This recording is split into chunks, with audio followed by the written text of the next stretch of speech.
Topic था high court. क्या था? High court. सबसे पहले अपन ने एक शब्द पढ़ा है अंकल सिंड्रोम। क्या पढ़ा है? Uncle syndrome.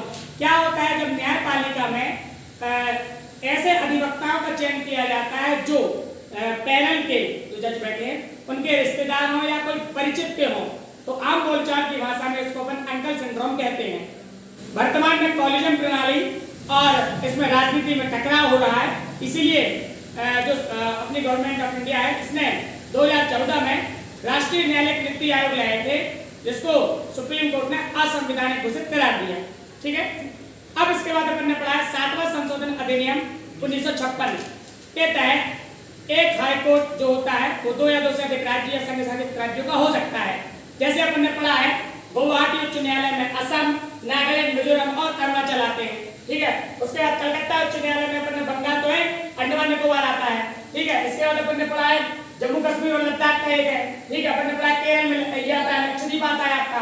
ठीक है। तो ऐसे पंजाब, हरियाणा, चंडीगढ़ का एक हो गया, मद्रास में पुडुचेरी और तमिलनाडु ये आते हैं।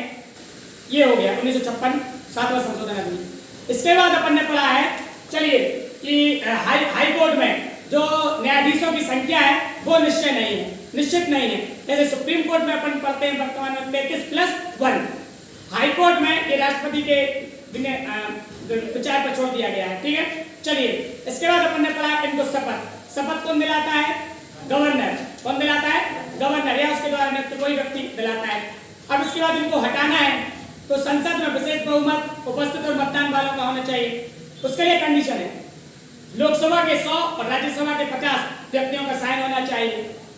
कार्यकाल इनका 62 वर्ष। ठीक है। और यह भी राष्ट्रपति के द्वारा अंतिम विवेक पे छोड़ दिया गया है। ठीक है। अब क्या होता है, इनकी जो नियुक्ति होती है भारत का मुख्य न्यायाधीश और 2 वरिष्ठतम जो जज होते हैं वो कॉलेजियम प्रणाली के तहत करते हैं। 1998 को बताया गया कि जो भारत के मुख्य न्यायाधीश की एकल राय नहीं होगी, दो जो जज हैं उनसे भी परामर्श लेना होगा इनकी नियुक्ति के संबंध में। ठीक है।